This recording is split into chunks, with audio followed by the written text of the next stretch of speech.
nañ aussi coronavirus bi ba mu ñëwee ñu naan cigarette baaxu si ñi nga xamante ni dañuy tux maanaam su ñu amee coronavirus seen situation mën na doy waar trop da nga koy dëggal. loolu dañ ko dëggal ci études yoo xam ne dañ ko defee Chine ndaxte xam nañ ni Chine fa la feebar bi njëkkee gis c'est fa lañ ko gën a ràññee ñoom def nañ ci ay études ci ñu yaatu études yu yaatu gis nañ ni ñi am coronavirus bu ñu ci boolee nekkoon ñoo xam ne dañuy tux au début day mel ni lu ko xaw a làq ndaxte xam nga kuy tux moom bu sëqatee du ko jaaxal te sëqat bi dafa bokk ci siñu coronavirus bu ko defee ñoom heure bi ñuy gis ne ñi coronavirus moo leen gañe boobu dafay trop tard ñooñu dañuy gaaw a dem réanimation parce que dañuy yéex a gis ne ñii dañoo amee coronavirus ndaxte pon mi moo koy xaw a làq. te ñoom suñu demee réanimation tamit seen situation day xaw a day waable. waaw ndaxte réanimation suñu sukkandikoo ci études yi. buñ sukkandikoo ci études yi ndaxte coronavirus bi dafay laal xol bi dafay laal xëtër yi.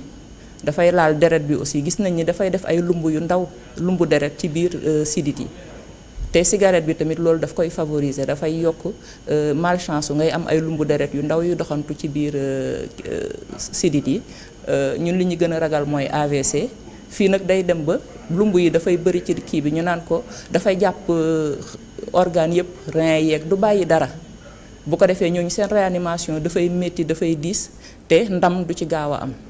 alors yéen waa Ligue sénégalaise contre le tabac yéen jéego ngeen jotagum def ngir sensibiliser askan bi rawatina aussi jeunes yi ñu moytu bu baax a baax cigarette. Ligue sénégalaise contre le tabac ñu ngi xeex depuis 2011 lëkkaloo ngir jeunesse bi déjà ñu bañ a tux ñaar ñu am loi yoo xam ni réew mi da koy teg ci teg nit ñi ay daan yoo xam ni. Dañuy mën a contrôler lépp luy cigarette yi ni ñu koy defaree fi ñu koy defaree nan la paquet bi di mel nan lañ koy joxee nit ñi ak koo xam ni da nga koy jëfandikoo foo xam ni warul ñu mën la teg loxo loolu Ligue sénégalaise contre le tabac ñu ngi ci. beneen bi mooy vraiment ñu fexe ba loi yooyu ñu fexe ba bind ñu di ko doxal foofu la problème bi nekkee. parce que waaw bu ñu waxantee dëgg rek fi mu nekk nii loi yi bu dul bi nga xam ni dafay xool paquet bi nu muy mel ak image yi ñu ciy def. amul beneen boo xam ni ñu ngi koy dëggal parce que boo xoolee même amende yi dañu ci am problème parce que dañu décréter amende 5000 francs alors que ticket 5000 francs amul Sénégal ay ticket 3000 moo am même circulation bi bu ñu la daanee ay ticket 3000 lañ lay jox wala 6000 donc bu ñu defee ticket 5000 yooyu day wane yëpp ne rek ñiy defar cigarette seen loxo ngi ci mbir mi setu ci donc il faut que ñu gën a dajaloo gën a booloo ñu soxla ñëpp nag du médecin yi kese. ñuy dox ci wàllu yoon journaliste yi ñi ñëpp daal dañ ci war a jàpp ngir cigarette génn Sénégal. am na solo ma fàttali tey ñuy dalal docteur Adja Mariétou Diop présidente de la Ligue sénégalaise contre le tabac mbokk téléspectateurs yi ma ngeen participer ci émission bi soo leen wootee ci 33 824 88 06 ndax lu ñuy desee ci waxtu bëriwul trop alors su weesoo loolu ban bilan d'étape nga mënagum def ginnaaw yow ba nga nekkee ci Ligue sénégalaise contre le tabac. man bi ma jëlee Ligue sénégalaise contre le tabac ñëpp xam nañ ni docteur Abdoul Aziz Kassé moo ko jiite woon depuis 2011 man bi ma ko jëlee ak léegi ci ñetti at la toll mais jot nañ gis ay jafe-jafe yu bëri ndaxte même ci financement yi gis nañ ni ñi jógee bitim réew ñoo am seen ay projet di ñu ko indil di ñu ko tegal léegi nag ñun dañoo décider ni ñun li ñu arrangé ak li ñu bëgg pour suñu askan loolu la ñu war a doxal waruñu nangu keneen jóge fële ñëw nañu lii ngeen di def lële ngeen di def sensibilisation ak kii ñoom dañ ñëw nee nañ léegi nañu fexe ba cigarette yi génn boutique yi d'accord ñu génnee ko def ko ci ay kii loolu ñu ngi ci ay jéego toogul mais il faut que askan wi ci seen bopp xam ne ñun sénégalais ñun ñoo mën a génnee cigarette bi dëkk bi biñ ñëwee ba léegi def nañ ci ay jéego am nañ ay difficultés de financement parce que ñëpp xam nañ organisme yi ni ñuy doxee mais ñun gëm nañ fi ñu jëm wóolu nañ ne loolu mën na jur dara. am na solo nga baal ma am na ku nekk ci ligne bi allo am na suñu téléspectateur bu njëkk bu nekk ci ligne bi allo. salaamaaleykum El Hadj Malick. waaleykum salaam. ñu ngi leen ziar. dolli ziar lan menge. naka coono yi. alhamdulilah. alhamdulilah. bismillah ñu ngi sant di gërëm. sa invité boobu. docteur Adja Mariétou Diop. waaw li may wax yëpp ànd nañ ci. luy lore moom yàlla sax santaane wu ko. xeex bi nuñ ci mun ci mépp nuñ ci mun a jàppee ba mu wàññeeku rek nañ ci góorgóorlu. beneen affaire bi nag bi ma gën a tax woote. waaw. kennu askan wi moom jàpp naa ne dañ ko war a yokk. man ci sama xalaatu bopp. sa xalaatu bopp. ndax waaw man sama xalaatu bopp. jàpp naa ne kennu askan wi. cër bi dañ ko war a yokk. ndax kii li muy def ci njëriñ dafa yaatu de. mu ngi waxal ñëpp mu ngi waxal baadoole mu ngi waxal ñu amul baat yi mu ngi waxal ñëpp émission bi kon waruñ koo tuutel. xam naa ne suñu directeur yi buñ ko déggee ñu bàyyi ci xel ndax émission bi dafa am solo boo xamante ñoom sax xamuñ ko ñëpp a ko bàyyi xel ndax njëriñ rek moo fay jàll. ak lépp luñ ko mun a jëndee ñu ñaanal émission bi moom ñu noonu bokk nañ ñuy ñaan mu am sponsor bu baax muy am heure yu baax ndax njëriñ kese lay wax ci njëriñ rek njëriñ doomu aadama rek lay wax.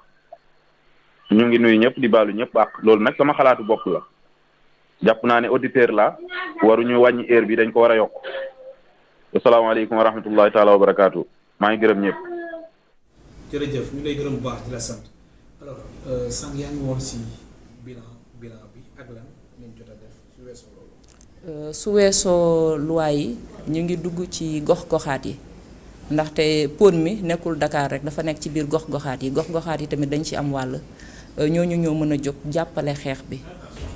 lu toll ne bàjjanu gox yi ñi nga xam ni vraiment ñu ngi ci dëkk yi ñoo mën a jàppale xeex bi ba ndaw ñi bañ a jot ci cigarette ndaxte gisoon nañ ne bu njëkk ba jigéen ñi sax léegi dañ cee gën a jot looloo ñu gën a métti encore parce que da nga doon gis ci fukki jigéen buñ leen daan dajale kenn ki moo daan tux mais léegi dina dem ba fukki jigéen boo leen dajalee ñaar ñi ñu ngi tux te tux bi gën a doy waar ay chicha ak façon tux bu nekk léegi dañ ko ci dugal ba vraiment lor askan wi te xam nañ ni jigéen mooy yaay mooy boot société mooy uuf société jigéen bu yàqoo rek société bi dafay gasax. léegi différence entre cigarette ak chicha lan la. chicha bi dafa nekk dafay jaar ci circuit wu ndox boo xam ni daf koy day seddal cigarette bi mu gën a diis chicha bi tamit du comme pône bi ñuy def ci cigarette lañ ciy def dañ ciy yokk ay saf-safal yu mel ni menthe yu mel ni fraise nga xam ni boo koy muqi day neex ba pare da nga koy day gën a dugg da lay gën a dugg.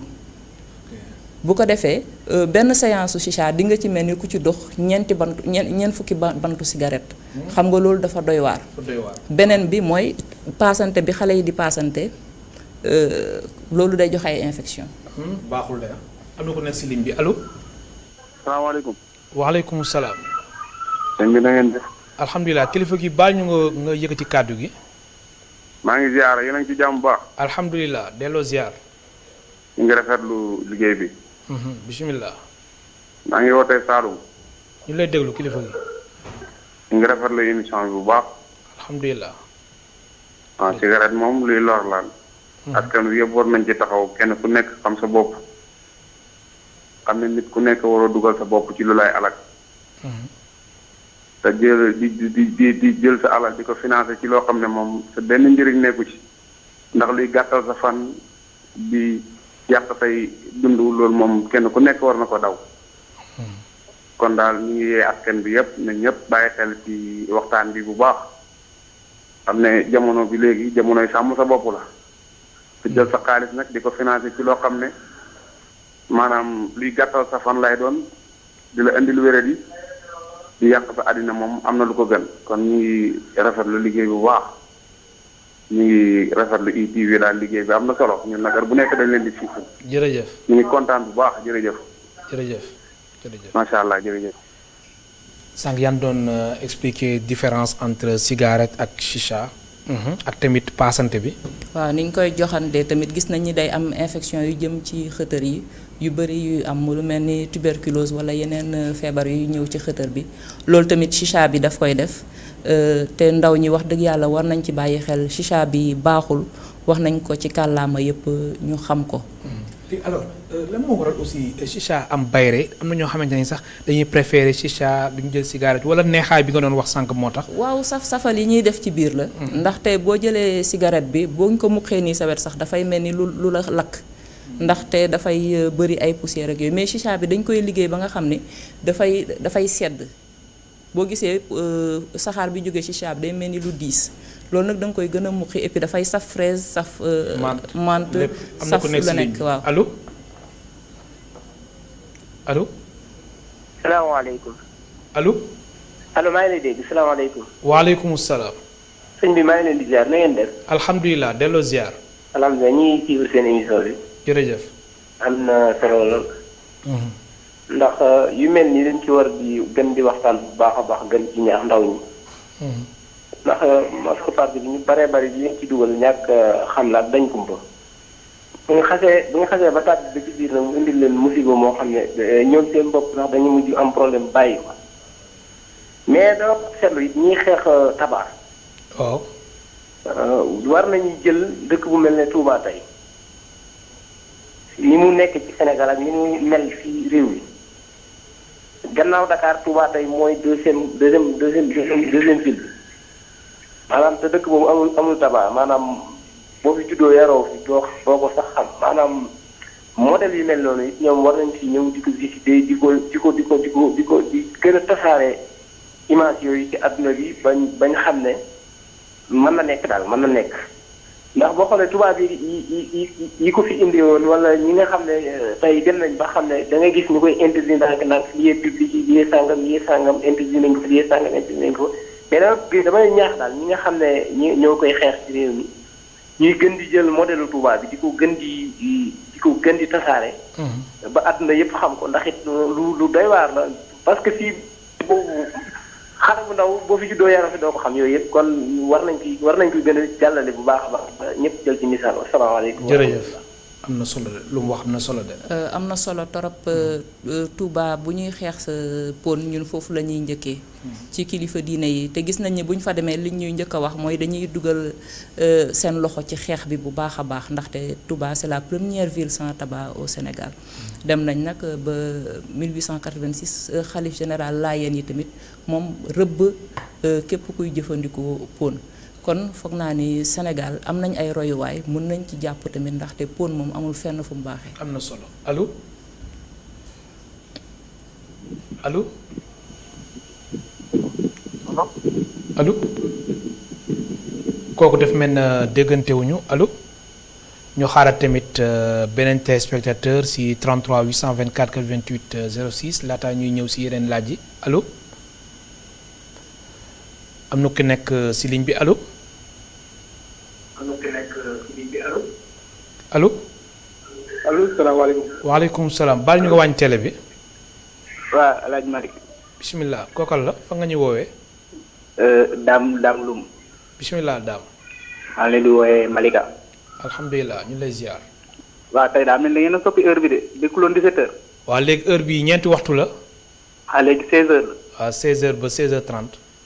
waaw vraiment émission bi am na solo goo xam ni. 1 heure de temps dafa gàtt vraiment.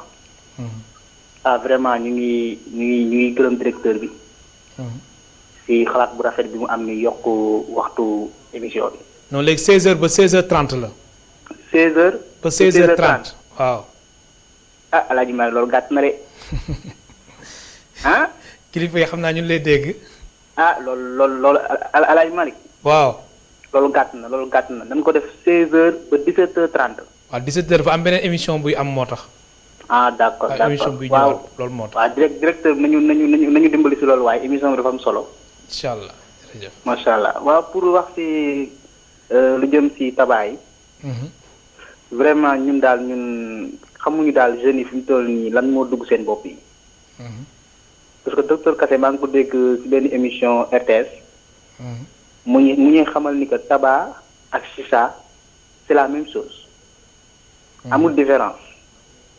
fi ñuy naxee jeunes yi dañ leen di gëmloo ni que chicha bi amul impact bi tabac bi am. alors que amul benn différence. tabac ak chicha li mu mën a def si xëtalu doomu aadama. chicha sax li mu mën a yàq si xëtalu doomu aadama yaakaar naa ni tabac mënu koo yàq. dama li ma gën a naqari si mbirum toog mi mooy. docteur Kassé toujours dama koy suivre bu baax a baax. dafay wax naan kii tux ki nekk si wetam sax moo gën a exposé si loru si tabac bi mais ñun ban Sénégal la nekk suñu autorités yi dañu war a jël seen responsabilité cigarette daf fi war a jóge wala bu fekkee mënu fay jóge sax ñu fexe ba nga xam ne dañuy seeral wala ñu xoj ba nga xam ni amin bi du yomb waaye fi mu toll nii cigarette xale yu ndaw 20 ans 25 ans ñoom ñooy utiliser cigarette mu doon loo xam ne daal vraiment baaxul ci askan wi su invité boobu ñu ngi koy jaajëfal bu baax xalaatam rafet na lool. macha allah jërëjëf alors ñoo ko déggandoo ban kàddu nga ci yëkkati. li mu wax rek chicha bi li cigarette di bon chicha moo ko gën a bon ndaw ñi tamit mu ngi naan 2 fukki at waaye léegi gis nañ ni fukki at sax xale yi dañuy jëfandikoo pon mi kon ku am sa doom bu amee juróomi at rek commencé di ñaax di waxtaan ak moom di naxtaan ndaxte. am na solo. am na ku nekk ci ligne bi allo. asalaamaaleykum wa rahmatulah. waaleykum salaam wa rahmatullah.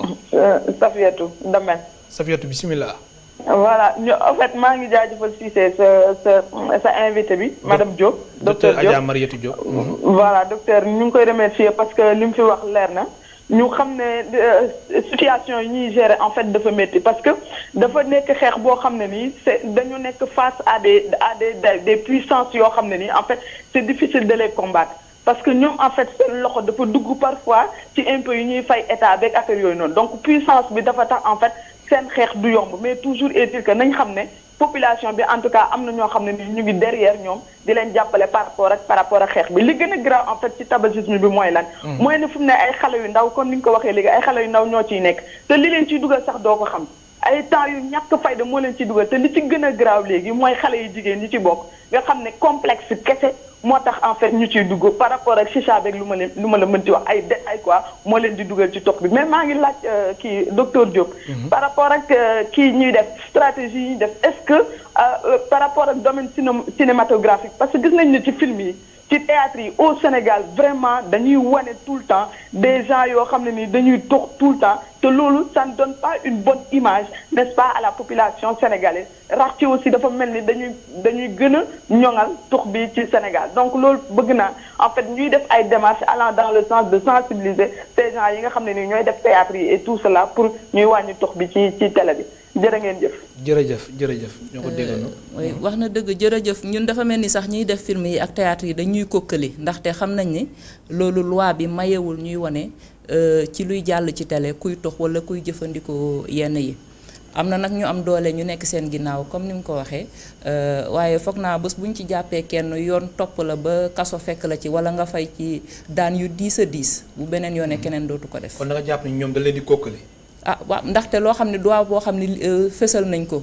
ñi moom télé yi tamit gis li fay jàll te waxuñu ci dara ñi wala réguler liy jàll ci télé yi aussi gis ko te waxuñu. kon gis waaw kon loolu yaa ngi interpellé daal waaw télé yi ak CNRA. ñoom ñëpp interpellé nañ leen. am na solo allo. asalaamaaleykum. waaleykum salaam. man la madame Tall maa ngi wootee Dakar. madame Tall bismillah. dama doon wax de juste pour interpeller seen autorités yi. pour wax leen ni leen yenn émission yi nga xamante ni dafa amal njëriñ askan bi di éduquer di yeete dañ ko war a jël teg ko mu nekk ay émission phare warul nekk ay émission yoo xamante dañ koy soofantal wala di ko ramener à des heures yoo xamante ni vraiment dafay exclure de facto une large frange de la population.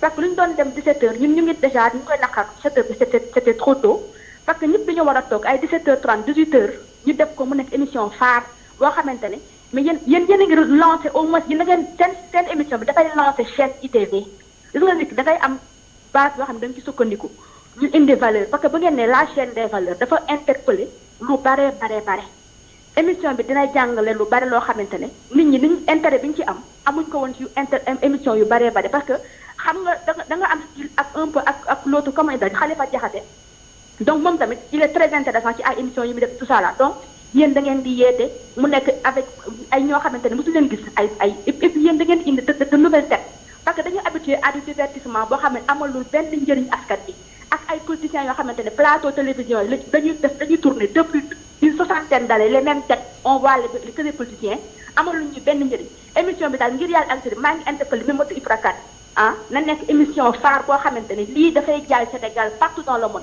tey jii sama ay frère ak ñeneen fu nekk ci àdduna bi dañu ko seetaan dañ may interpellé di ma woo ou bien tamit nañu mën a def tam effort di ko def mu nekk en direct sur YouTube ba nga xamante ni soo ko seetaan aussi di nga mën a seetaan à n'importe quel moment di ko mën a suivre vraiment je suis désolée mais man ba ma gisee ñu teg nii damay man daal vraiment lii moom doy na waa daal jàppale leen askan bi moo leen tax a jóg kon def leen di neex askan bi aussi il faut que mu correspondre voilà merci beaucoup. jërëjëf madame Tall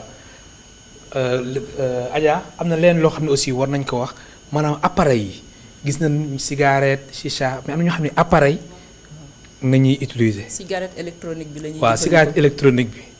appareil boobu noonu baax na. cigarette électronique bi gis nañ li muy def ci loraange. xam naa sax donc am na koo xam ne su ma déggee xam naa dina xam ni moom laay waxal sama xarit la sama couleur. mais appareil yi benn baaxul ndaxte produit yi ci nekk ñëpp xam nañ ni baaxul ci xëtër yi yeneen genre feebar sax la indi ci biir xëtër yi gën a yokk cancer yi mais beneen bi batterie bi muy ànd ak dafay exploser yenn saa yi gis nañ ci yenn dëkk yi ñoo xam ni seen cigarette électronique bi ñu ko branché mais moo explosé indil leen jafe-jafe seen kër lakk wala ñoom ci seen bopp ñu jugee ci gaañu. kon daal appareil yi cigarette électronique bi baaxul. cigarette daal noo ko mënti déggee. baaxul moom lépp daal cigarette baaxul. waaw am na solo am na ku nekk ci ligne bi allo. allo waaw si El Hadj.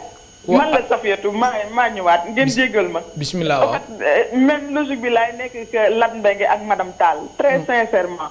émission bi vraiment buñ yokk heure bi buñ ko wàññi. ndax nit ñi ci bëri wax dëgg yàlla dinañ ci gis seen bopp parce que thème de société moom ngeen di développer te loolu pour ngeen toucher en fait cible bi il faut que ngeen di wax ci yooyu donc heure bi bu ngeen ko yokkut bu leen ko wàññi très sincèrement loolu rek laa leen bëggoon wax moo taxoon moo woote waat. jërëjëf ñu lay gërëm bu baax di la sant alors docteur Adja Mariétou Diop waxtu bi ñu cëralee woon simili yi ñu cëralee woon daanaka jeex na sa kàddu bu mujj. di leen sant di leen gërëm. ñun tamit ñun ñëpp ñu àndandoo xeex Covid 19 pon moom ñu xam ni képp ku koy jëfandikoo dina la jëmee foo xam ne di nga am dund boo xam ne dee moo koy gën kon bàyyi ko moo gën.